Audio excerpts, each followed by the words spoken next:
यस्वराट् तेने ब्रह्महृदाय आदिकवये मुह्यन्ति यत्सूरयः तेजो वारिमृदां यथा विनिमयो यत्र स्त्रिसर्गो मृषा धाम्ना स्वेन सदा निरस्तकुहकं सत्यं परं धीमहि धाम्ना स्वेन सदा निरस्तकुहकं सत्यं परं धीमहि।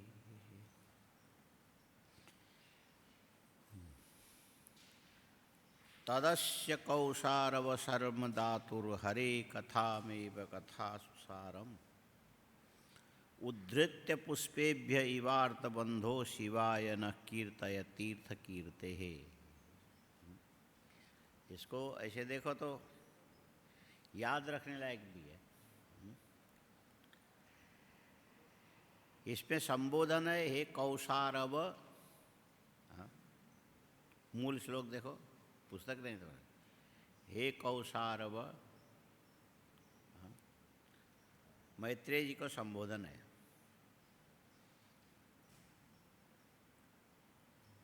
हे शर्मदा, शर्मदा शब्द है देखो। शर्म सुखम कल्याणम ददाती इति शर्मदा। अच्छा, इसमें ये हे नहीं है, हरे हे शर्मदातु हरे हे धातु शब्द है। शर्म इति कल्याणम ददाती इति शर्मदा तस्य शर्मदातु हरे हे कथा। कल्याण प्रदान करने वाली भगवान की कथा। मूल पद देखो क्या है, हरे हे शर्मदातुहु। हरे हे रेफ गया ना ऊपर, शर्मदातुहु बोलो, ये विसर्ग कहाँ गया? रेफ बन करके ऊपर चला गया। और शर्म इति कल्याणम, प्राणियों को कल्याण प्रदान करने वाली कौन? भगवान की कथा। तत्कथाम एव कथासु सारम। कथा माने आख्यान। मनुस्मृति, याज्ञवल्क्य स्मृति, गोभिल स्मृति, ऐसे कई स्मृति अलग अलग, इन सब में कथाएं हैं। तो कथा अलग है, तो उसका सार क्या है? तो बोले उसके अंदर आने वाला जो भगवान की कीर्ति हो, वो कथा का सार है। कथासु सारम। अच्छा, अब लंबी लंबी आख्यान यदि सुनाओगे तो समय बहुत जाएगा। इसीलिए विदुर जी ने कहा कि आप तो ऐसा काम करो, जंगल बहुत बड़ा होता है। जंगल और वन में फर्क है कि नहीं है? हाँ, जंगल, वन और उपवन। हाँ, जंगल, वन, उपवन। जंगल और वन ऐसे देखो तो पर्यायवाची शब्द है ना। जंगल और वन ये प्राकृतिक होता है, किसी ने प्लांटेशन नहीं किया है, अपने आप उग गया, अपने आप बढ़ गया, छांटा नहीं, काटा नहीं, अपने ढंग से बढ़ रहे हैं, वो जंगल है। और वन शब्द का अलग अर्थ भी निकलता है। वन शब्द का अर्थ होता है वन खन संभक्तों से वन बनता है। वन खन संभक्तों धातु है, मतलब है जंगल क्या है? तो बोले शांति के लिए स्थान है। हाँ, जंगल क्या है? शांति के लिए स्थान है।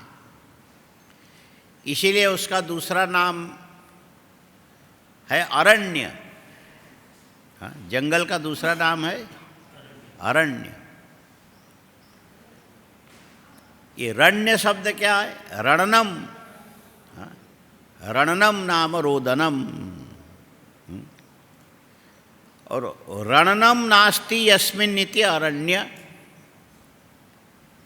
जंगल में कोई जाकर के रोने लगे तो सुनने वाला कौन है? गांव में जरा से चोट लगे तो आदमी 4-5 गुना ज़्यादा रोता है, चिल्लाता है, लोग आएंगे। कई लोग दिखाने के लिए थोड़ी सी पीड़ा का और ज़्यादा बताते हैं। बहुत से लोगों को ऊपर ऐसा बनाना कि जहाँ इंद्रियों के लाइन होगा वहाँ पर इंद्रियाणी लिखना, और जहाँ पर अर्थ होगा वहाँ पर अर्थ लिखना। इंद्रियाणाम अर्थ, श्रोत्र हो गया इंद्रिय और शब्द हो गया उसका अर्थ, और त्वक हो गया इंद्रिय, स्पर्श हो गया अर्थ। श्रोत्र त्वक। चक्षु हो गया इंद्रिय, रूप हो गया अर्थ। रसना हो गया इंद्रिय, रूप हो गया अर्थ। और घ्राण हो गया इंद्रिय, गंध हो गया विषय। ठीक है? अच्छा, अब इसमें ध्यान रखना, ये पांचों इंद्रियां सदा तुम्हारे पास बने रहेंगे। बोलो, पांचों इंद्रियां सदा तुम्हारे पास बने रहेंगे। और सदा बने रहने पर भी पांचों इंद्रियों के द्वारा सदा तुम्हें ज्ञान नहीं होगा। आँख तुम्हारे पास होगी लेकिन रूप दिखाई दे जरूरी नहीं है। आँखें तुम्हारे पास होने पर भी तुम्हें रूप दिखेगा जरूरी, बोलो। आँखें तुम्हारे पास है होने पर भी तुम देख लोगे कोई जरूरी नहीं है। और देख भी लोगे, देख लोगे, वो खाली घंटी की तरह बज रहा है बिना समझे। हाँ, भोजन की घंटी की तरह, उसके बजने से ही काम है, खाता नहीं है। या जो भोजन की घंटी बजती है तुम्हारे बजने में और वो घंटी बजने में, दोनों में अंतर नहीं है। वो भी खाली भोजन करने वालों को बुलाता है और अपने चुप हो जाएगा, और हम बोलेंगे उसके बाद तुम बोलोगे, और समझने से तुमको कोई लेना देना नहीं है। ठीक? सवाल है कि जिस चीज़ को देखना चाहिए उसको देखने के लिए इंद्रियों को अर्थ की ओर अभिप्रेरित करना पड़ेगा। इंद्रियों को अर्थ की ओर अभिप्रेरित करना चाहिए। अभिप्रेरित करने से, अब देखो, तदस्य कौसारव सर्मदातु, कहाँ लिखा है? हाँ, पुस्तक में लिखा है तदस्य कौसारव सर्मदातु हरे कथा में कथा सुसारम। तो ये जो आंख खोल करके निकलने वाली दृष्टि को इस श्लोक के अंदर सीधे आंख और इसके संबंध को बनाओगे तो इसका नाम है इंद्रिय। ये इधर देखो, इंद्रिय आंख, अर्थ हो गया श्लोक। और इस सन्निकर्ष का मतलब है संबंध। सन्निकर्ष का मतलब संबंध। आँख खोल करके इसको देखोगे तब तुमको पढ़ने में आएगा तदस्य कौसारव सर्मदातु। ठीक? तो ये इंद्रिय और अर्थ सन्निकर्ष हो गया। हाँ? तज्जन्यम ज्ञानम, तुमने तदस्य, इसमें आँखों को ऐसा देखा, आँख का इस छपे हुए शब्द के साथ तुमने संबंध बनाया, तो इसकी आकृति कहाँ जाएगी? मन के द्वारा बुद्धि के अंदर उद्बुद्ध हो जाएगी। इसी को स्फुरणा बोलते हैं। क्या बोलते हैं? इंद्रिय और अर्थ। इंद्रिय हो गया आँख और अर्थ हो गया ये शब्द। आँख, ये जो पुस्तक में जो छपा है रूप है ना, और इसके संबंध से तदस्य कौसारव सर्वधातु, ये जो आकृति तुम्हारे बुद्धि के अंदर बनी, बुद्धि में किसी भी आकृति के बनने के बाद बुद्धि का धर्म है कोई न कोई अर्थ के रूप में उसको परिवर्तित होना ही चाहिए। वैसे सुन लिया हटा दिया तो बात अलग है। तो ये इंद्रिय और अर्थ सन्निकर्ष से उत्पन्न होने वाला जो ज्ञान है, यदि आँख से देख करके ज्ञान होता है तो इसको रूप ज्ञान बोलेंगे, कान से सुन करके होता है तो उसको शब्द ज्ञान बोलेंगे, नाक से सूंघ करके ज्ञान होता है तो गंध ज्ञान बोलेंगे, और चखने से यदि ज्ञान होता है तो उसको रस ज्ञान बोलेंगे, छूने से यदि ज्ञान होता है तो इसको बोलेंगे स्पर्श ज्ञान। ठीक है। और इंद्रिय और उसके विषय के संबंध से उत्पन्न होने वाला जो ज्ञान है, ये ज्ञान जहाँ पर प्रकट होता है उस ज्ञान को प्रत्यक्ष ज्ञान बोलते हैं। क्या बोलते हैं? प्रत्यक्ष में लिखो पहले, प्रति अक्षम विषयेण सह, विषयेण सह सन्निकर्षात् जायते इति प्रत्यक्षम ज्ञानम। हर एक विषय के साथ इंद्रिय का संबंध बनने से ही उस संबंध के द्वारा उत्पन्न होने वाले ज्ञान को प्रत्यक्ष कहते हैं। ठीक है। आँख और रूप के संबंध से रूप ज्ञान होगा, कान और शब्द के संबंध से शब्द ज्ञान होगा, नाक और गंध के संबंध से गंध ज्ञान होगा, जिह्वा और रस के संबंध से रस ज्ञान होगा, और त्वगिंद्रिय और स्पर्श के संबंध से स्पर्श ज्ञान होगा। इस प्रकार से इंद्रिय और अर्थ के संबंध से उत्पन्न होने वाला जो ज्ञान है इसको प्रत्यक्ष ज्ञान कहते हैं। क्या बोलेंगे? इसको प्रत्यक्ष ज्ञान बोलते हैं। वैसे इंद्रिय का अर्थ के साथ संबंध नहीं है, इंद्रियों का अर्थ के साथ साक्षात संबंध नहीं है, उसके बाद भी ज्ञान होता है। वो कैसे? बोले मरने के बाद स्वर्ग मिलता है। बोलो मरने के बाद स्वर्ग चाहिए? भागीरथ जी, स्वर्ग कब मिलेगा? बोलो स्वर्ग कब मिलेगा? हाँ? अरे कितने भी पुण्य कर्म करो, कितने भी दान करो, कितना भी जप करो, कितना भी तप करो, जब तक जिंदे रहोगे तब तक स्वर्ग नहीं मिलेगा। स्वर्ग तब मिलेगा जब मरोगे। हाँ? स्वर्ग कब मिलेगा? स्वर्ग तब मिलेगा जब मरोगे।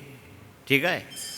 स्वर्ग में और मरने में एकदम परस्पर संबंध है, हेतु हेतुमत भाव संबंध इसको बोलते हैं। हाँ? यदि परिभाषा में जाओ तो क्या संबंध बनेगा? हेतु और हेतुमत भाव जो संबंध है मरने में और स्वर्ग में परस्पर ऐसा है। स्वर्ग तभी मिलेगा जब मरेंगे, जिंदे को स्वर्ग नहीं मिलता है। जिंदे को कभी नहीं मिलता है। हाँ, यदि मिलेगा तो स्वर्ग जैसा बोल सकते हो। हाँ, क्या बोल सकते हो? स्वर्ग जैसा। जैसे वो आए थे ना, अभी गए होंगे मेरे ख्याल से, बिरला महाराज आए थे, गए ना? पहचानते हो बिरला महाराज? अरे वो किराड़ू जी नहीं आए थे बीकानेर से? हाँ, यहाँ बैठे थे। वहाँ सबका अलग अलग नाम है, किसी का बिरला महाराज, किसी का वो अच्छा कपड़ा पहनते हैं इसीलिए उनका नाम है बिरला महाराज है। और बीकानेर से हमने कहा कैसा लगा? एकदम स्वर्ग है साक्षात। क्या बीकानेर से आने वालों के लिए ये स्वर्ग है? क्यों? वहाँ तो मुश्किल से खेजड़ी के पेड़ मिलेंगे एक आध, कहीं आम किसी ने लगाया होगा तो बड़ा मुश्किल, आजकल तो थोड़े लगने लगे, नहीं तो नीम। यहाँ तो छत पे खड़े होकर देखो, बंगाल की हरियाली का तो कोई सीमा नहीं है।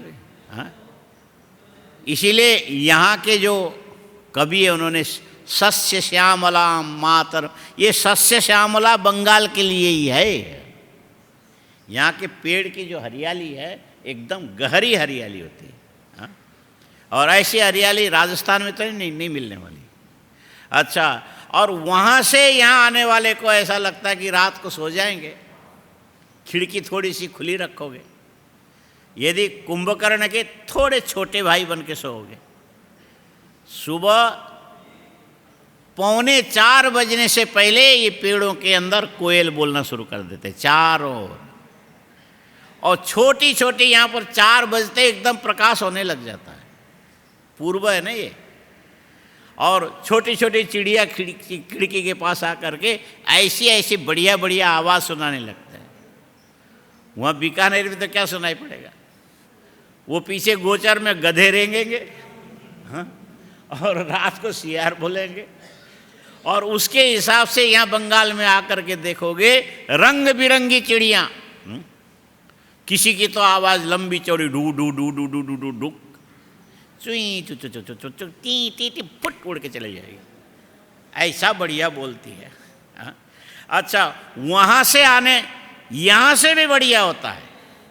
कभी दार्जिलिंग चले जाओ और कभी कुन्नूर चले जाओ, हाँ, और वहाँ कुन्नूर में जाओगे तो पागल हो जाओगे।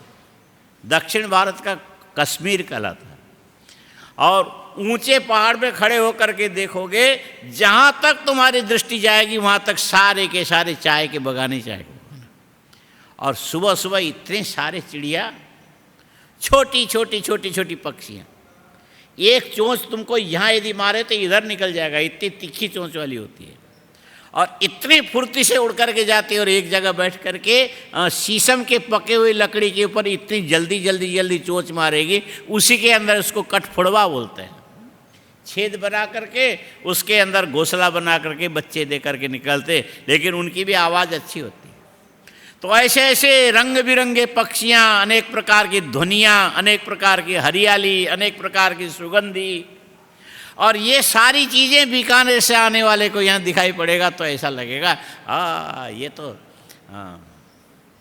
स्वामी जी आपने तो स्वर्ग बना दिया। अरे हमने बनाया नहीं है, ये बंगाल पहले से है। आदमी भले स्वर्ग में राक्षस चले गए, लेकिन ये भूमि तो स्वर्ग है। भूमि कैसी है? स्वर्ग में राक्षस जाते हैं, देवताओं को भगा देते हैं, और ये बंगाल में भी ऐसा हुआ है, अभी भी होगा। बोलोगे तो यहीं तुम्हें ठीक कर देंगे, हाँ? पर ये भूमि तो स्वर्ग है। हर प्रकार की चीज़ें यहाँ उत्पन्न होती, हर प्रकार की। हम इंदौर में गए कुछ नर्सरी में पेड़ पौधे लेने, हमने पूछा ये कहाँ से आया? बंगाल से। ये कहाँ से आया? बंगाल से। ये पेड़ कहाँ से? तो तुम सारी बंगाल से लाते हो? बोले स्वामी जी दूसरे प्रदेश में इस ढंग से पौधे तैयार हम कर नहीं सकते हैं, और यहाँ स्वाभाविक अपने आप ही हो जाता है। यहाँ से आगे का सारा इलाका इसी ढंग का नर्सरी का इलाका है। यहाँ से ट्रक भर भर के जाता है, पूरे भारत के अंदर सब जगह पेड़ पौधे यहीं से जाते हैं। कहाँ से?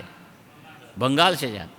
या तो महाराष्ट्र से आएगा पुणे से, या तो बंगाल से जाएगा। सब जगह नर्सरी जितने भी ये उद्योग इसी तरह से चलते हैं। ये जो लॉन बने हुए देख सब यहीं से बन के जाते हैं। 15 रुपये फुट। भागीरथ जी कितना? ये जो लॉन होता है ना, बगीचे में घास नहीं बिछाते हैं, 15 रुपया फुट। ये पीछे मिट्टी भरा के ठीक कर लो, एक रात के अंदर हम उसको लॉन बना देंगे, आप देखते रह जाओगे। एक ही रात में वो लाना है, ला करके बिछा देना, ऊपर से पानी देना, दूसरे दिन खेलो कूदो, मजा ले लो, आनंद करो। अच्छा, अब ये सब देख करके राजस्थान से आने वालों को ऐसा लगता है कि ये तो साक्षात स्वर्ग है। क्या बोलते हैं? साक्षात स्वर्ग है। बोलो हाँ, ये ध्यान रखना। अभी तो तुम लोग छोटे हो ना, साक्षात जो शब्द है कहीं पर सही अर्थ देता है, कहीं पर नहीं देता है। तुम जब थोड़े बहुत पढ़ लोगे, कुछ अच्छे बनोगे, निकल के चले जाओगे घर में जाने के बाद तुम्हारे माँ बाप कहेंगे तेरी शादी कर देते हैं, तो वहाँ तैयार हो जाओगे, उसमें क्या। और शादी होने के बाद जब आएगी तो देख के कहोगे हाँ तू तो साक्षात लक्ष्मी है। ऐसा मत बोलियो। उसी दिन समझदार होगी तो चली जाएगी। बोले क्यों भाई? तुमने साक्षात क्यों बोला? साक्षात कहने का मतलब है लक्ष्मी नहीं है, लक्ष्मी जैसी है, मैं तो लक्ष्मी ही हूँ। साक्षात का मतलब वहाँ उपमान उपमेय भाव होता है। क्या होता है? साक्षात कहने का मतलब ऐसा लगता है कि ऐसा लगता मानो ये जो अंतरिक्ष के ऊपर रहने वाला स्वर्ग ही नीचे उतर गया हो, ऐसा लगता है। साक्षात कहने का मतलब वो स्वर्ग नहीं है, स्वर्ग जैसा। बोलो, साक्षात का मतलब स्वर्ग नहीं, स्वर्ग जैसा। ऐसे तुम अपने घरवाली को बोलोगे तू तो साक्षात लक्ष्मी, समझदार यदि होगी तो डंडे से तुम्हारे सिर के ऊपर 2 डंडा मारेगी। तुमने मुझे साक्षात कहा, मैं तो लक्ष्मी ही हूँ। या देवी सर्वभूतेषु लक्ष्मी रूपेण संस्थिता नमस्तस्यै नमस्तस्यै। तू साक्षात बोल करके मेरा अपमान करता, मार देगी तू। इसीलिए कहाँ पर साक्षात शब्द का प्रयोग करना चाहिए, कहाँ नहीं करना चाहिए, ये ध्यान रखना। बीकानेर से कलकत्ते में आकर के बंगाल की हरियाली को देख करके बोलोगे हम तो साक्षात स्वर्ग में आए, का मतलब तुम साक्षात स्वर्ग में नहीं आए। साक्षात स्वर्ग में जब जाओगे उसमें एक शर्त है, मरे बिना नहीं जा सकते हो। हाँ? स्वर्ग में साक्षात पहुंचोगे कब? मर जाएंगे तब।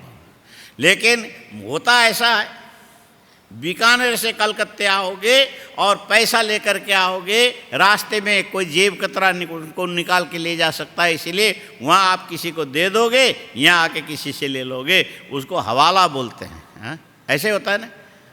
अच्छा, क्या ऐसा भी हो सकता है हम यहीं रहेंगे और पुण्य कर्म करेंगे, मरेंगे नहीं, लेकिन हमको स्वर्ग मिलना चाहिए? बोले स्वर्ग मिलने में मरना जरूरी है, इसीलिए हमारे जगह कोई दूसरा मर जाए और स्वर्ग हमको मिले। हो सकता है कि नहीं हो सकता? हाँ? नहीं हो सकता। ये इसको समझ में नहीं आया। क्या बोला?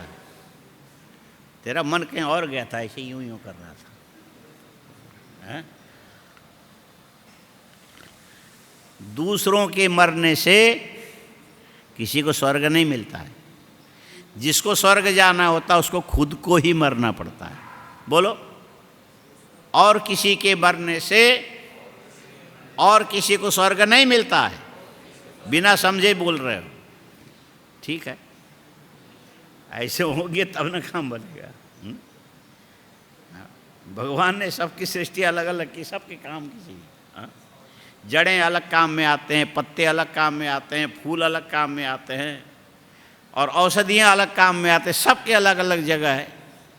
और मूर्ख भी काम में आते हैं। हाँ, मूर्ख भी काम में आते हैं, समझदार भी काम में आते हैं।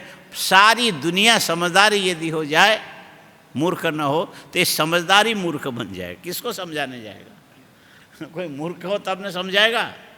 आया समझ में? तो ये स्वर्ग की अनुभूति के लिए मरण सापेक्ष स्वर्गानुभूति है। कैसा है? मरण सापेक्ष स्वर्गानुभूति है। मरे बिना तुमको स्वर्ग नहीं मिलेगा, स्वयं मरे बिना तुम्हें स्वर्ग नहीं मिलेगा। इसी बात को लेकर के व्यवहार में ऐसा बोला जाता है कि स्वयं मिले बिना, स्वयं मरे बिना स्वर्ग मिलने वाला नहीं है। हाँ, बोलो भागीरथ जी, सही है? स्वयं, ये आपने अनुभव किया, हम भी करते हैं। जैसे आपने किया ना, वैसे हम भी करते हैं। हाँ? आप लोगों ने जब व्यापार शुरू किया, कहाँ कहाँ से शुरू किया, और हम भी जब ये जो आश्रम के झंझट में शुरू किए, तो अभी कई लोग क्या ज़रूरत है हर जगह आपको दौड़ने की?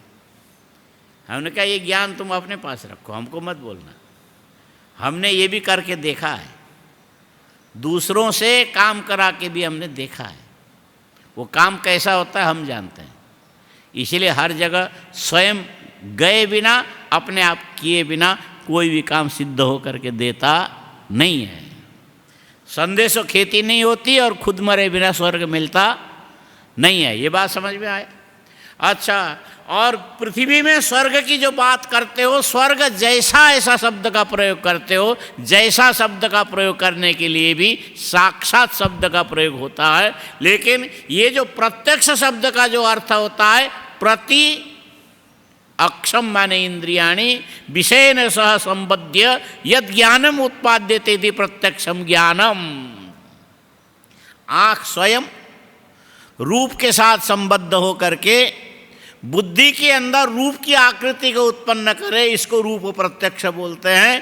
कान यदि शब्द के साथ संबद्ध हो करके बुद्धि के अंदर शब्दाकार आकार वृत्ति बनावे, उसको शब्द ज्ञान कहते हैं। नाक स्वयं गंध के साथ संबंध हो करके गंधाकार आकार वृत्ति बुद्धि के अंदर उत्पन्न होवे, इसको गंध ज्ञान बोलते हैं। इसी प्रकार 5 ज्ञानेंद्रियों के द्वारा 5 ज्ञानेंद्रियों के विषय के साथ संबंध होने से ये जो 5 प्रकार के विषय की आकृति बुद्धि के अंदर तत्काल के लिए जो बन जाता है, उसी को बोलते हैं बुद्धि ज्ञान के रूप में परिणत होना। बुद्धि विषय विज्ञान के रूप में परिणत। घड़े को देखोगे, थोड़ी देर के लिए बुद्धि घड़े के रूप में परिणत हो गई। आकृति नहीं है, जैसे पानी गिलास में बदल जाता है, घड़े में बदल जाता है, तालाब में बदल जाता है, समुद्र में बदल जाता है, ऐसे बुद्धि भी जैसे जैसे इंद्रियों के द्वारा विषय उपस्थित किया जाता है, बुद्धि तद्दद रूप में परिणत होती है। और ये परिणाम कितने देर के लिए है? जब तक दूसरा परिणाम सामने ना आवे तब तक वो पहले वाली परिणाम बनी रहेगी। इसीलिए वृत्ते है स्वविरोधी वृत्ति उत्पत्ति पर्यंतम स्थायित्वाभ्युपगमात्, ऐसा करके पढ़ाते थे पहले। वृत्ति मन के अंदर की जो वृत्ति है, जब तक उसकी विरोधी वृत्ति सामने ना आवे तब तक पहले वाली वृत्ति बनी रहती है। विरोधी वृत्ति उत्पन्न होने पर पहले वाली वृत्ति लुप्त हो जाती है। इसको सरल भाषा में बोले तो ऐसा बोला जा सकता है, राम राम राम राम राम राम राम।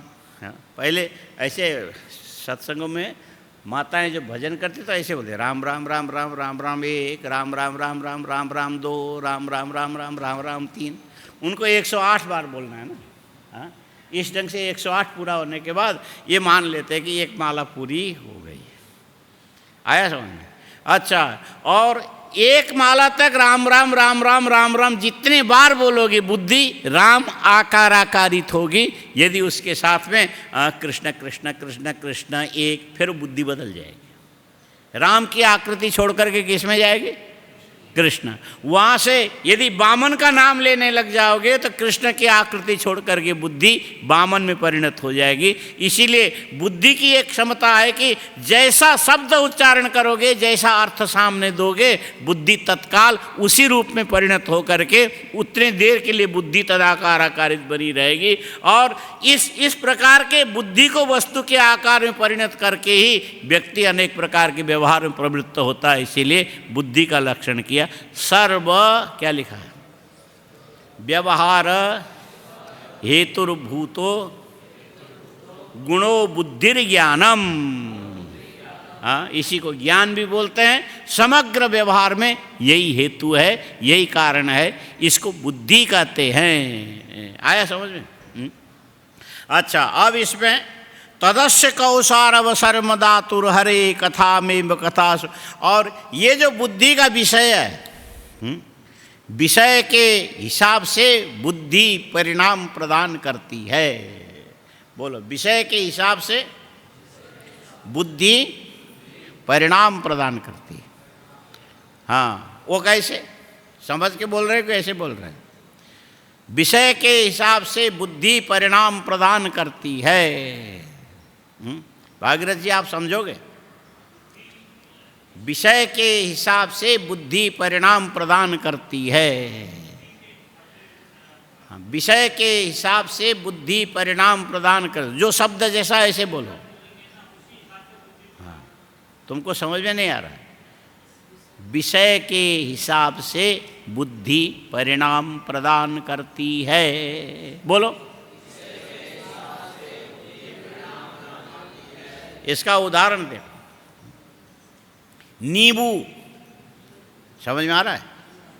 पीला बड़ा नींबू, और धारदार चाकू लेकर के नींबू के बीचों बीच में चाकू से काटो, 2 टुकड़ा हो जाएगा। बीच में से, तिरछा नहीं, बीच में से। हाँ, बीच में से काटोगे 2 टुकड़े हो जाएंगे। और उसके बाद कटे हुए हिस्से को ऊपर, छिलके वाले हिस्से को नीचे करके तवा गरम करके तवा के ऊपर 2 नींबू रख लो। वो छिलके में आँच यदि धीमी होगी तो धीरे धीरे धीरे धीरे धीरे तवा गर्म होने से छिलका गर्म होगा। ये छिलका गर्म होने से नींबू के अंदर एक एक कोशिका के अंदर का जो रस है वो निकल करके बाहर उबलने लग जाएगा। क्या होगा? अच्छा, उबलने लगेगा तो उबलते हुए नींबू के रस के अंदर जरा से नमक ऊपर से छोड़ दोगे, वो नमक पिघल के नींबू के रस में घुल जाएगा। समझ में आ रहा है? और ऐसे नमक घुल गया जिस नींबू के रस के अंदर, उस नींबू को ऐसे उठा करके तुमको जीभ में लगाने की ज़रूरत नहीं, इतने दूर ऐसा रख करके देखोगे तुम्हारे जीभ में पानी आएगा कि नहीं आएगा? आ चुका होगा। हाँ, आ चुका। तो खामो खाम हमने इतना भोजन बनवाया, यहाँ बोल के ऐसे आपको खिला देते हैं हम। हाँ? बिना नींबू के मुंह में पानी वैसे आ गया। ये तो हो गया नींबू से तुम्हारे जीभ में पानी आया, ठीक है, एक ही चीज़। अच्छा, और इसके जगह कभी तुमने यदि मियादी बुखार बोलते हैं, मियादी बुखार उसको बोलते हैं।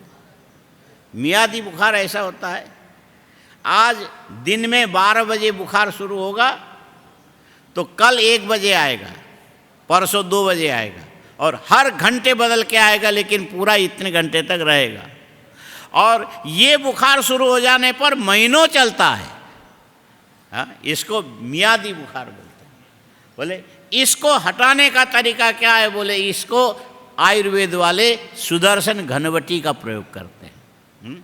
सुदर्शन नाम के एक वृक्ष विशेष होता है, उसके घनीभूत बटी बनाते हैं। ये सुबह खाली पेट में ले लो, दिन में 1 बार ले लो, रात में सोते समय ले लो, 15 दिन तक लगातार लोगे, तब जा कर के मियादी बुखार तुम्हारे अंदर, हड्डी के अंदर बुखार के परमाणु छिपे रहते हैं, उसको मिटाने का काम केवल सुदर्शन घनवटी करती है। लेकिन ये रोग निवारक होने के बाद भी उसके अंदर ऐसी कड़वास होती है, बच्चों को तो खिलाना बड़ा मुश्किल है। बड़े भी गोली लेकर के मुंह में लेके पानी से निगलने के बाद भी 3 घंटे तक अंदर से कड़वास बाहर आता रहता है। अच्छा, ये जो कड़वे रस की चर्चा करोगे तो भी तुम्हारे मन की जिह्वा के अंदर कोई रसानुभूति होती है, लेकिन नींबू के नाम लेने से जैसे मुंह में पानी आया, और सुदर्शन घनवटी के नाम लेने से इस ढंग से पानी नहीं आएगा, वो जीव वहाँ सूख जाएंगे। कड़वा विषय के हिसाब से ज्ञान परिणाम प्रदान करता है। समझ में आया? हाँ, तुमको दक्षिणा मिले, तुमको दक्षिणा मिले, तुम्हारे पास 1000 रुपया पड़ा, बड़े खुश हो जाओगे। 1000 रुपया मिलने से खुश रहोगे कि नाराज? बोलो। सोया था क्या? ओ पीछे वाले सोया की जगह है।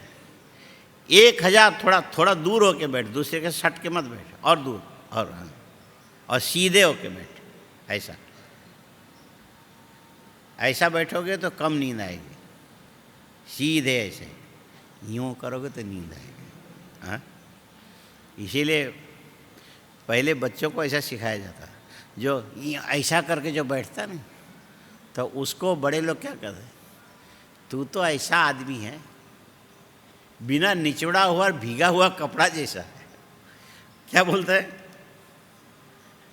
धोती को बाल्टी में धो करके ऐसे निकालोगे, निचोड़े बिना, जहाँ रखोगे वहीं करके बैठ जाएगा। तुम जिंदे आदमी हो, जिंदे के तरह बैठो, ऐसा बैठो सीधा। कहाँ देख रहा है? तुमको बोल रहा हूँ, ऐसा सीधे ऐसा बैठोगे तो ये जो रीढ़ के मध्य के अंदर से चलने वाली सुषुम्ना नाड़ी जो है, उसको सीधी गति मिलती है, और तुम्हारे मूलाधार चक्र के अंदर ज्ञान की टंकी होती है, पानी की। ये जो सुषुम्ना नाड़ी के अंदर से ये तुम्हारे प्राण शक्ति के द्वारा यहाँ मस्तिष्क में आके वो ज्ञान विकसित होता है, और इसको विकसित करने के लिए सावधान होकर के ऐसे बैठोगे सीधा, तब तो तुम किसी चीज़ को समझ सकते हो। और पहले से तुम ऐसे बाल्टी में डुबा करके ऊपर निकाल के ला के फर्श में पटके गए धोती के समान, यूँ कर, फिर तुम जिंदे तो हो लेकिन खास नहीं है। क्या बोलेंगे? जिंदे होने पर भी तुम खास नहीं हो, सावधान नहीं हो। आया समझ में? जिंदे के समान हो। हाँ? तुम्हारे अंदर सजगता नहीं है। हाँ? क्या नहीं है? सजग ऐसा नहीं।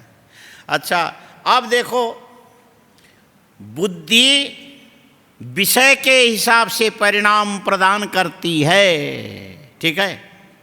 1000 रुपया तुमको मिला, खुशी होगी कि दुख होगा? बोलो, 1000 रुपया तुमको मिला, खुशी होगी कि दुख होगा? इसको बोलने में भी 2 घंटे लगते हैं। हाँ? इतना देर लगाने पर हम लोगों को पढ़ाने वाले जो गुरुजी थे, उनके प्रश्न का जवाब फट से यदि कोई न दे तो सीधा वो एकदम आशीर्वाद बढ़िया देते थे। हाँ? एकदम बैठ जाता था दिमाग में। सीधे ये बोलते, गधा कहीं का, इतने देर लगता तुमको जवाब देने में। एक गुरुजी को हमने कहा, इतनी देर में गधा जवाब देता है क्या? हमसे उन्होंने कहा कि एक जवाब देने में तुमको इतने देर लगता है। हमने कहा गधा तो जवाब देता ही नहीं है। हाँ? आया समझ में? तत्काल इसको प्रतिभा बोलते हैं। इधर से छूटा और उसे जवाब मिला, इसका मतलब तुम सावधान हो। अच्छा, फिर से पूछता हूं, बोलो, 1000 रुपया तुमको दक्षिणा मिला तो तुमको खुशी होगी कि दुख होगा? बोलो, खुशी होगी। अच्छा, ये जो खुशी का विषय क्या है? 1000 रुपया। खुशी का विषय क्या है? 1000 रुपया। लेकिन मिला किसको? ब्राह्मण को। हाँ? मिला किसको? ब्राह्मण को। ब्राह्मण जैसा लापरवाह, ब्राह्मण जैसा प्रमादी और कोई जाति नहीं होती। ये सरसों के तेल के जलता हुआ दीपक जैसा ब्राह्मण जाति है। धुआं निकलेगा कड़वा, प्रकाश देगा कम, और लौ निकलेगी धुंधली सी। इसमें सावधानी और सजगता नाम की कोई चीज़ नहीं। मिला तो मिला, जैसे थोड़ी सी हवा चलते जो सरसों के तेल की जो दिया है, ऐसा घूमेगा, ऐसा घूमेगा, यूं जाएगा, एक मच्छर उसको बुझा सकती है। 1000 रुपया मिल गया तो कभी तुमने जीवन में तो देखा नहीं, ध्यान से रखा नहीं, और ठीक है, जब मिला तब तुम बड़े खुश हो गए और लेकर के ऐसे ही आसन के नीचे दबा करके इधर उधर यूं करने लग गए। कोई अच्छा समझदार सा, पहले तो बिहार में बोलते थे, बिहार के लोग बड़े तेज होते थे। बिहार के लोग कहते थे, बिहार में भी कुछ जिले हैं, वहाँ जइयो ना जइयो तो खइयो ना, खइयो तो सोइयो ना, सोइयो तो जगियो ना, जगियो तो रोइयो ना। हाँ? वहाँ जाने पर ये सब, तो किसी ने देखा ये ऐसे ही है ब्राह्मण है, उसने धीरे से वो 1000 रुपये ले लिया। और तुमको 1000 रुपया प्राप्त करने के लिए 3 दिन लगे थे। कितने? 3 दिन में मिला तो उस समय तुमको खुशी हुई थी कि नहीं हुई थी? और 1 ही मिनट में कोई लेकर के चला गया, तब क्या होगा? खुशी होगी कि दुख होगा? बोलो। हाँ? क्या होगा? आने से खुशी और जाने से, ये जो आना और जाना ये विषय बदल गया, और बदले हुए विषय ने तुमको प्रतिकूल अनुभूति प्रदान किया। आते समय खुशी प्रदान किया, जाते समय उसने दुख प्रदान किया। इसीलिए विषय के परिवर्तित होने से है तो पैसे का ज्ञान ही है, लेकिन जाता हुआ दिखाई पड़ेगा तो रोने लग जाओगे, आता हुआ दिखाई पड़ेगा तो हंसने लग जाओगे। इसीलिए ज्ञान के विषय का जो परिणाम है ये बुद्धि को प्रभावित करता है। आने से सुख, बोलो, और जाने से, आना और जाना ये दोनों विषय में विभाग माने ये भेद होने से तुम्हारे बुद्धि के अंदर के ज्ञान के अनुभूति में भी अंतर आ जाएगा। आने से हो जाएगी खुशी और जाने से हो जाएगा दुख। आया नहीं समझ में? तो इसी प्रकार जितने भी अर्थबोध तुम्हारे हृदय के अंदर विद्यमान होगा, ये अर्थबोध क्या करता है? तुम्हारे बुद्धि के अंदर परिणाम उत्पन्न करके तदनुरूप अनेक प्रकार की संवेदनाएं उत्पन्न करती। इस ढंग से ज्ञान की परंपराएं चलती है। उसमें इंद्रिय और वस्तु का संबंध होना जरूरी है। इसीलिए जब पुस्तक लेकर के सामने बैठो, उस श्लोक को कम से कम 10-11 बार खुद बोलो, देख करके। कैसे करना चाहिए? देख, तदस्य कौसारवसर्मदातुर हरे कथामेव कथा सुसारम। संसार में शास्त्र अनेक हैं, अनंत शास्त्र, लेकिन शास्त्रों का सार क्या है? सारे शास्त्रों का सार भगवान की कीर्ति है। लेकिन सब जगह नहीं मिलेगा। सारे जंगल में फूल नहीं मिलते हैं, पत्ते मिलेंगे, पेड़ मिलेंगे, झाड़ मिलेंगे, झंखड़ मिलेंगे, ये जो सांप मिलेंगे, लेकिन सबका सार क्या है? पुष्प। वैसे अनंत कथाओं का सार क्या है? तो बोले कथाओं का सार उसके अंदर छिपा हुआ परमात्मा की कीर्ति। हाँ, सुबह यही बात बताई थी। तदस्य कौसारवसर्मदातुर हरे कथामेव कथा सुसारम। भगवान की कथा ही अनंत कथाओं का सार है। अब इसको पढ़ो। तदस्य कौसारवसर्मदातुर हरे कथा, ये सूक्ति है। हरे कथामेव कथा सुसारम। अनेक प्रकार के आख्यान में भगवान की जो कीर्ति, यही कथा का सार है। इससे अतिरिक्त तो केवल जंगल है। हरे कथामेव कथा सुसारम उद्धृत्य पुष्पे वही वार्त बंधो। और ये जो सार वस्तु को ग्रहण करने की क्षमता भी सबके अंदर नहीं होती है। तुम फूल में से शहद एकत्र नहीं कर सकते हो, ये तुम्हारी क्षमता से बाहर की चीज़ है। लेकिन मधुमक्खी को देखो, फूल में से शहद को एकत्र करके छत्ते में पूरा शहद भर लेती है। इसी प्रकार विदुर जी ने मैत्रेय जी से कहा, हे मैत्रेय जी, आप अनंत शास्त्रों को जानते हो, सारे शास्त्र मेरे सामने मत रखो, शास्त्रों का सार रखो। कैसे रखना? तो बोल दिया, जैसे पुष्पों में से मधुमक्खी शहद को अलग करके रखती है, ठीक इसी प्रकार समग्र आख्यान में से भगवान की जो कथा उसका सार है, उसको निकाल के उद्धृत करके आप हमको सारभूत वस्तु का उपदेश दीजिए। पुष्पेभ्य इवार्थ बंधो शिवाय नः कीर्तय तीर्थ कीर्ते। ये जो भगवान की जो कीर्ति है अपने आप में तीर्थ है, हमारे कल्याण के लिए हे मैत्रेय जी आप कृपा करके भगवान की कीर्ति शास्त्रों के अंदर से निकाल करके मेरे कान को पवित्र करते हुए मेरी आत्मा के कल्याण के लिए सुनाइए। ऐसा इसका अनुवाद होता है। अब पढ़ो तो अर्थ लगता है। तदस्य कौसारवसर्मदातुर हरे कथामेव कथा सुसारम उद्धृत्य पुष्पे वै वार्त बंधो शिवाय न कीर्तय तीर्थ कीर्ते। खाली इतने बोल करके चले जाओगे तो काम, ये बैठ करके अभी तो तुमको वहाँ जाना होगा ना, हाँ आग लगाने जाओगे, लेकिन अभ्यास करने का ये तरीका है। हाँ, इंद्रिय अर्थ सन्निकर्षो नाम संबंध, तज्जन्य जो ज्ञान बुद्धि के अंदर परिणाम, ये परिणाम अलग अलग प्रकार के होते हैं। जैसे जैसे विषय होगा उस प्रकार ज्ञान का परिणाम सामने आता है। और भगवान की कीर्ति तदाकाराकार वृत्ति बुद्धि के अंदर पढ़ने से आगे परिणाम क्या निकलेगा? कल्याण के रूप में परिणाम निकलेगा। इसीलिए भगवान की कीर्ति ही मनुष्य के कल्याण का साधन है। हे मैत्रेय जी कृपा करके आप हमको सुनाइए। अब उसमें स्विश्व जन्म स्थिति संयमार्थ 16वां जो श्लोक है, इसका अर्थ थोड़ा सा और विचार करने लायक है। इसको फिर कल करेंगे, आज इतने ही रहने दो। ये जो सुबह शुरू करते हैं ना, उसमें पूरी पूजा में मत जाना, खाली पुस्तक की पूजा करो, नमोस्तुनंताय स, क्योंकि यहाँ कार्यक्रम ज़्यादा हो गया। सुबह हवन में जाते हैं, वहाँ से फिर यहाँ अभिषेक होगा, फिर लौट करके चाय पियोगे, उसके बाद फिर तो लंबी चौड़ी फड़ाना। वो तो हमने हरिद्वार में इसीलिए कराया था कि कम से कम तुमको बोलना आ जाए। अभी ठीक से नहीं आए वो बात अलग है।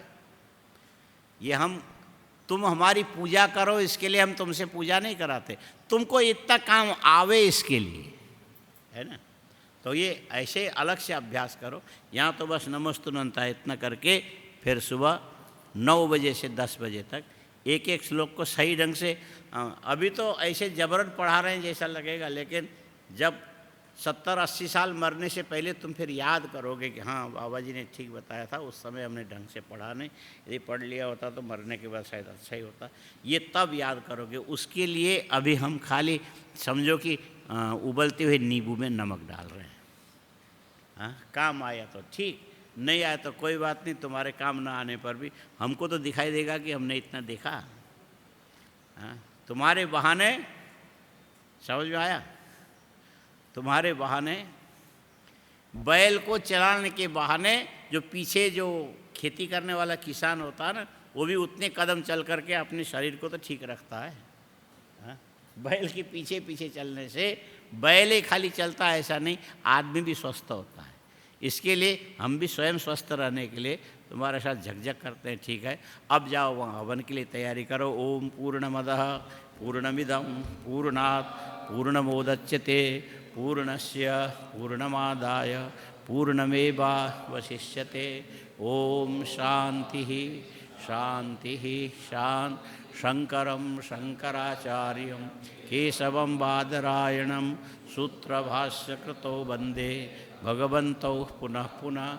ईश्वरो गुरुरात्मेति मूर्तिभेदविभागिने व्योमवद्व्याप्तदेहाय दक्षिणामूर्तये नमः।